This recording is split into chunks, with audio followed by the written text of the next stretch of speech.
Iran yavuddeyo neyewakana ku bikompola ebimu byasindikiddwa mu ggwanga erya Kuwait newankubadde ebimu ebikkiriza. Jjukira olwaleero Kuwait ebifo byayo ebyenjawulo bikubiddwako ebikompola.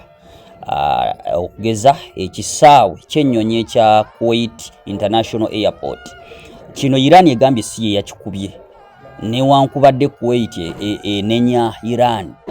Wabula Iran etegeezezza nti no America yabadde egezaako okulemesa ebikompola bya Iran byabadde bigenda mu bifo ebirala.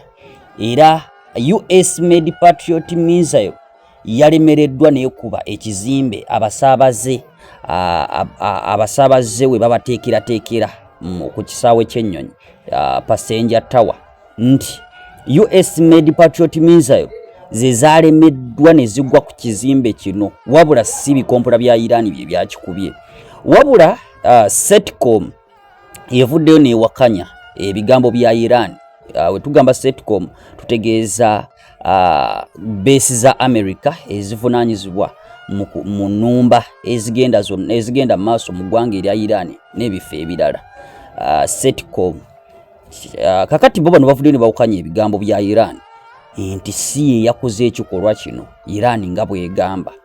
Wabula Iran yokkiriza ku bifo ebirala bye yakubye okugeza eggye lya IRGC eggye ly'eggwanga lya Iran ekkulu litegeezezza olunaku olwaleero ku Lwokusatu nti mu Kuwait bakubye ebifo ebyenjawulo bibiri okuli ekisaawe ky'ennyonyi ekya Al Salem Air Base. Wano bagamba nti helicopter za America zisinziirawo ne zikuba ebifo bya Iran. Era jjukira nti Iran ebifo byayo bibiri badde byakubiddwa. Kakati bagamba nti helicopter za America zisinzidde mu kisaawe kino ekya Kuwait ekya Al Salem Air Base. Olwo nno ne bakuba ebifo bya Iran kati badde babayisasuza.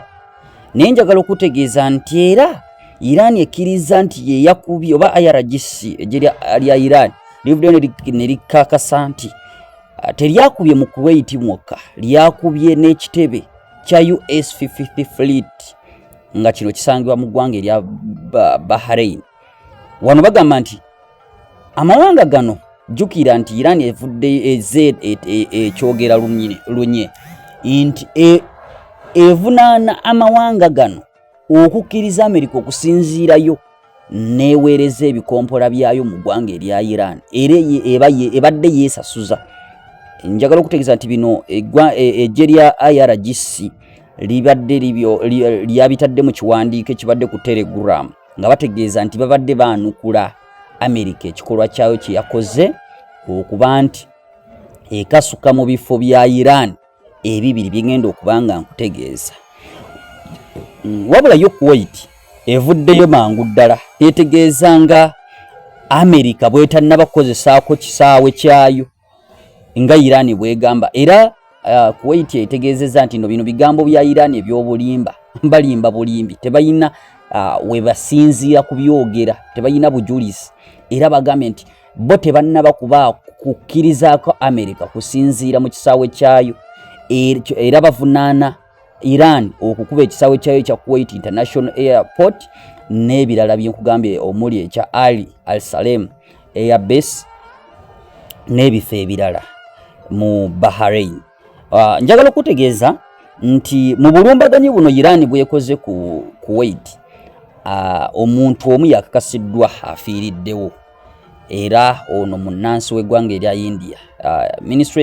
Ministry y'ensonga z'ebweru mu ggwanga erya India yavuddeyo dda nekakasa nga munnansi ono attiddwa mu bulumbaganyi bwa Iran ku Kuwait bwabadde munnansi wa India era bavumiridde nnyo obulumbaganyi buno.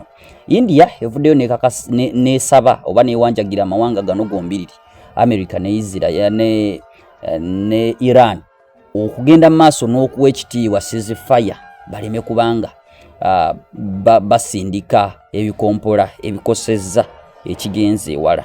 Njagala okutegeeza nti Iran yeetegeezezza nti nno ebikompola bino okubisindika babadde beesasuza bulumbaganyi bwa America. Obulumbaganyi buno bwa America bwe yadde yasoose okukola yabukoze ku bifo bya Iran ebyenjawulo omuli tanka z'amafuta mu lugolomo lwa Hormuz era tebakomye kukuba tanka z'amafuta mu lugolomo lwa Hormuz mu ggwanga lya Iran wabula bakubye n'emirongooti mu kazinga ka Qashem emirongooti mu kazinga ka Qashem